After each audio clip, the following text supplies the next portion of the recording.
Kampung Talungan merupakan sebuah kampung yang cantik dan indah dengan kedudukan geografi yang terletak di lembah bukit. Jarak antara Kampung Talungan dengan MRSM Kota Kinabalu adalah 40 km dan perjalanan ke kampung tersebut mengambil masa selama 1 jam. Di sini lahirnya pelajar yang bernama Masyita binti Ahmad.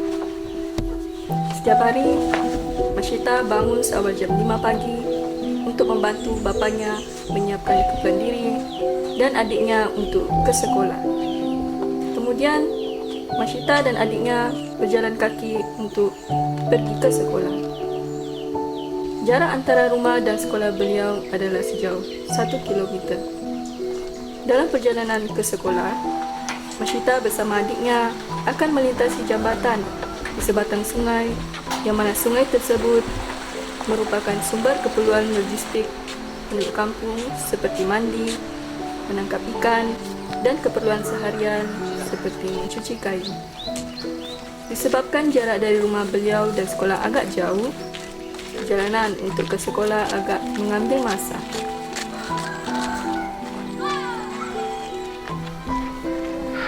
Sekolah ini terdiri daripada bangunan yang diperbuat daripada batu bata dan terdapat juga bilik kelas yang dibina dengan kayu. Beginilah pemandangan sekolah yang menjadi tempat adik Masyita menimba ilmu. Di sekolah ini, adik Masyita merupakan seorang pelajar yang disenangi oleh guru-guru dan juga rakan-rakannya.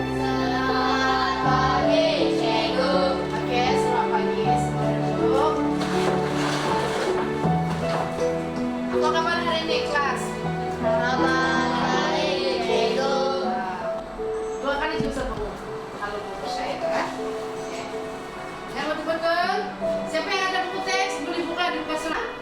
Oke? Stres ini, stres ini akan memberikan kesan yang sangat mendalam di dalam diri. Siapa yang ada pernah merasa stres? Oke? Dennis, Masyita? Ada pernah merasa stres? Apabila belajar di kelas, adik Masyita sentiasa memberikan tumpuan sepenuhnya terhadap guru yang mengajar di hadapan. Setelah selesai sesi persekolahan, Masyita dan rakan-rakan yang lain berjalan kaki bersama-sama untuk pulang ke rumah. Masyita sangat menghormati ibu bapanya walaupun dia sedar keadaan keluarganya hidup dalam serba kekurangan. Namun, perkara tersebut tidak mematahkan semangat beliau, malah dia berasa bangga dengan kedua ibu bapanya. Berat mata memandang, berat lagi bahu memikul. Dapat dilihat keadaan rumah Masyita yang serba kekurangan, yang mana rumahnya hanya diperbuat daripada bambu.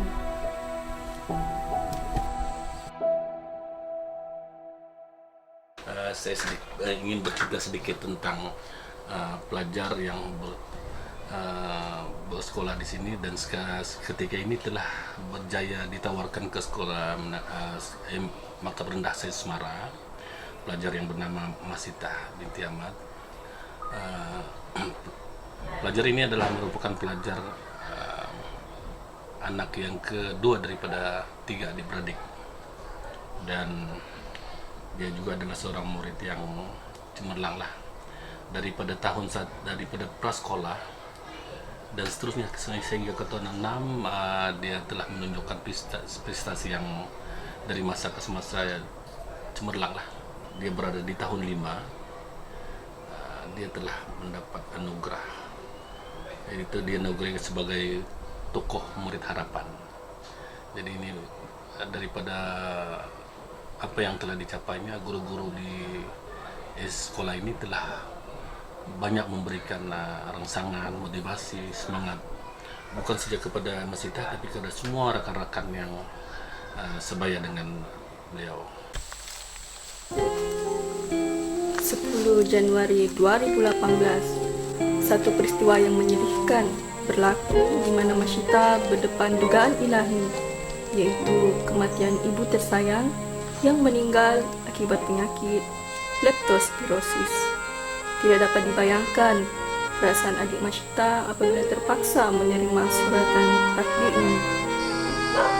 Pada sebelah malam pula, Mashita perlu membantu bapanya untuk menyediakan makan malam serta menyiapkan kerja-kerja yang lain seperti mencuci piring, yang mana sebelum ini tugas tersebut dilakukan oleh arwah ibunya. Bapa beliau, Yamat bin Sikul, merupakan seorang bapa yang sangat bertanggung jawab dan seorang yang memahami keperluan anak-anak. Beliau berusaha keras mencari nafkah untuk menyara hidup keluarga. Encik Yamat hanya bekerja sebagai penoreh getah dan mempunyai pendapatan yang tidak tetap.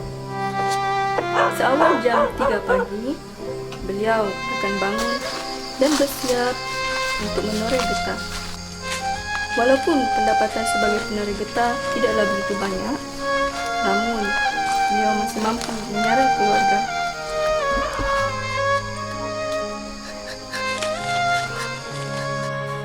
Dari segi suka nih, Mashita dia memang seorang yang aktif dan masalah olahraga dia banyak pingat, dan dia terpilih untuk mewakili daerah Telipuk ini ke zon KK.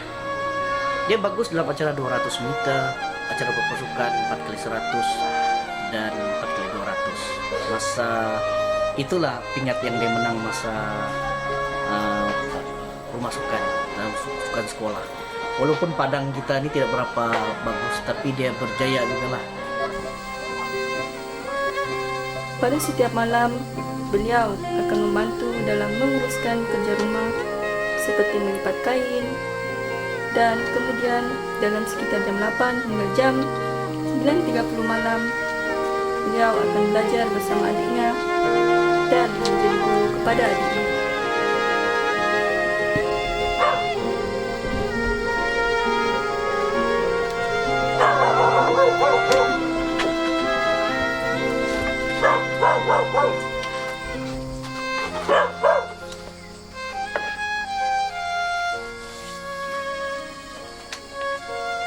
Tawaran masuk ke MRSM, Bapak.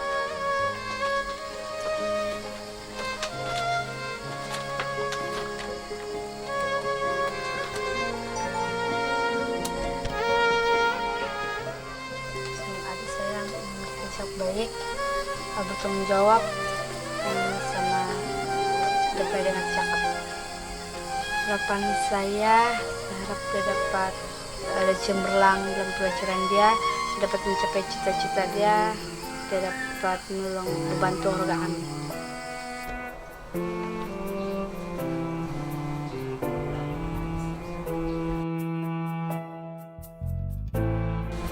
Mashita, kamu sudah mendapat keputusan cemerlang tanya. Tanya, cukup belajar lagi ya. Masuk luar, masuk biasa.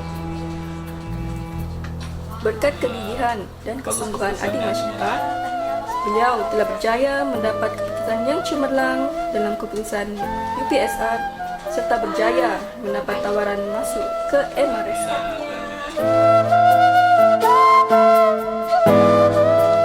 Kini, adik Mashita merupakan pelajar tingkatan 1 di MRSM Kota Kinabalu. Pihak MRSM Kota Kinabalu telah membantu adik Mashita untuk mendapatkan bantuan beasiswa yang ditaja oleh pihak Yayasan Sabah. Mashita juga menjadi pelajar yang mendapat tajaan sepenuhnya dari pihak Yayasan Sabah di MRSM Kota Kinabalu. Demikianlah kisah hidup Mashita yang diangkat dalam cerita ini agar menjadi inspirasi kepada pelajar-pelajar lain di luar sana. Kita mengharapkan agar ramai lagi pelajar di luar sana mempunyai semangat wajah yang tinggi seperti adik Mashita. Saya gembira. Terima kasih kepada Marah sebab anak saya dapat belajar di MRSM. Saya harap anak saya dapat bantuan daripada Marah.